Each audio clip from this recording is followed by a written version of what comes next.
नगर के हनुमान चौक में बरसात में होने वाले जल भराव की समस्या कोई नई नहीं है। दशकों से चली आ रही समस्या है, लेकिन इसके निराकरण को लेकर सार्थक प्रयास नहीं होने से ये समस्या आज भी यथावत बनी हुई है। बरसात में हनुमान चौक के जल भराव को लेकर सोशल मीडिया में कई मीम्स, व्यंग और वीडियो संस्थागत व्यवस्था को आईना दिखाने के लिए दिखाई और सुनाई देते हैं। हनुमान चौक के साथ ही नगर के निचले वार्डों में जल भराव की समस्या शहर की नवनिर्वाचित विधायक अनुभा मुंजारे के लिए एक बड़ी चुनौती होगी। विधायक निर्वाचित होकर स्वागत, विधानसभा की शपथ, सत्र और प्रशिक्षण कार्यक्रम के बाद महाकाल का आशीर्वाद लेकर बालाघाट पहुंची अनुभा मुंजारे के अब एक्शन का इंतजार है। हालांकि इससे पूर्व एक कार्यक्रम में शामिल होने पहुंची विधायक श्रीमती मुंजारे ने शहर विकास को लेकर तैयार किए गए खाका पर विस्तृत चर्चा की, जिसमें उन्होंने बताया कि शहर के विकास को लेकर हमने एक प्लान तैयार किया है, जिसमें प्राथमिकता के आधार पर शहर विकास का तैयार किए गए खाके को पूरा किया जाएगा। जिसमें उन्होंने शहर के हनुमान चौक से लेकर निचली बस्ती में जल भराव का निराकरण, शहर की यातायात व्यवस्था को दुरुस्त करने, शहर के वार्डों की सकरी गलियों को व्यवस्थित करने, शहर के प्रगतिरत ओवरब्रिज और नए ब्रिज के निर्माण, स्विमिंग पूल की प्रक्रिया को आगे बढ़ाने, शहर के खस्ताहाल शासकीय स्कूलों के दुरुस्तीकरण, शासकीय अस्पताल में गरीबों को निःशुल्क और बेहतर उपचार और नगर पालिका की अनियमितता में सुधार लाने के बिंदुओं को शामिल किया है।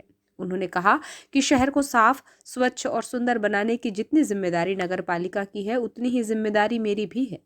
नगर पालिका की सफाई व्यवस्था से लेकर विद्युत व्यवस्था, गरीब कर्मचारियों को नियमित वेतन की समस्या को दूर किया जाएगा, ताकि हमारा शहर एक आदर्श शहर बन सके।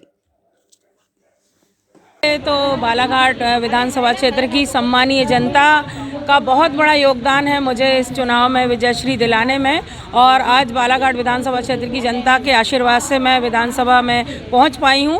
तो मैंने पहले भी कहा, फिर आज आपके माध्यम से कहना चाहूँगी कि जीत मेरी सम्मानीय जनता को मैं समर्पित करती हूं, और मैं जनता के मार्गदर्शन पे, उनके आशीर्वाद को लेकर ही काम करना चाहती हूं। जहां तक नगर विकास की बात है, तो बालाघाट शहर हमारा 33 वार्डों का शहर है, और यहाँ पे सबसे बड़ी जो समस्या जल भराव की है, मुझे पता है, क्योंकि मैं भी आप सबके आशीर्वाद से बालाघाट नगर पालिका परिषद में 10 साल अध्यक्ष रही हूँ। तो जल भराव की सबसे बड़ी समस्या है। उसके बाद जो यातायात में जो दिक्कतें आती हैं, वो भी हमको पता है कि किस तरह से वहाँ समस्याएं हैं यातायात को लेकर। फिर उसके बाद शहरों में जो शहर के अंदर जो सकरी गलियाँ हैं, उनमें उनको व्यवस्थित करने की एक बहुत बड़ी चुनौती है हम सबके सामने।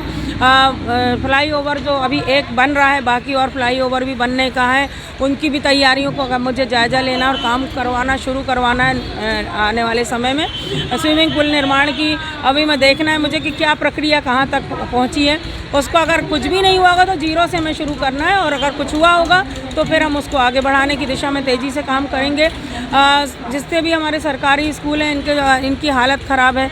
शिक्षण संस्थाओं, कई जगह की बिल्डिंग बहुत ज़्यादा ख़राब स्थिति में, उनके सुधार कार्य की तरफ हमको ध्यान देना है। सरकारी शासकीय अस्पताल जो है, यहाँ की शिकायतें लगातार आती हैं। कई बार मैं गई भी हूँ, कुछ दिन तक सब स्थिति ठीक रही है, लेकिन विधानसभा में जीतने के पहले गई हूँ मैं। अब जीतने के बाद मुझे जाना है, और इसको अस्पताल की व्यवस्थाओं पे भी पूरी निष्ठा के साथ काम करना है कि व्यवस्था सुधरे, गरीब लोगों को निःशुल्क इलाज मिले, उनको अच्छा उपचार मिले। और उसके बाद जो नगर पालिका परिषद में जो अनियमितताएं हैं, जो व्याप्त हैं, उनमें भी सुधार करना है, क्योंकि नगर पालिका की जितनी बड़ी जिम्मेदारी है, उतनी बड़ी जिम्मेदारी मेरी भी बनती है कि मैं शहर की साफ सफाई, अच्छी विद्युत व्यवस्था, हमारे वहाँ के गरीब कर्मचारियों को नियमित वेतन मिले, इस तरफ भी हमको काम करना है, देखना है, और एक अच्छा हमको एक आदर्श शहर बनाना है बालाघाट शहर को, अपने 33 वार्डों को।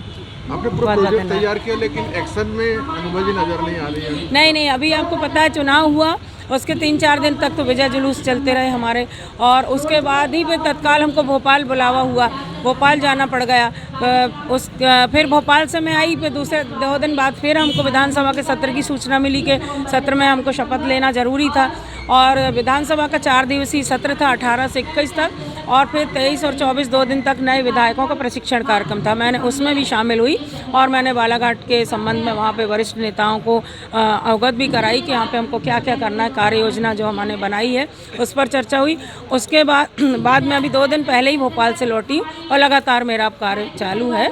और आपको विश्वास दिलाती हूँ कि जिस तरह से मैं एक छोटी सामाजिक कार्यकर्ता के रूप में कार्य करती रही हूँ, मुझे उसी तरीके से काम करना, अपने शहर को स्वच्छ, सुंदर, व्यवस्थित, अच्छा बनाने की दिशा में मेरी पूरी कार्य योजना तैयार होगी और आपको उसमें नज़र भी आएगी आपको ज़मीनी तौर पे।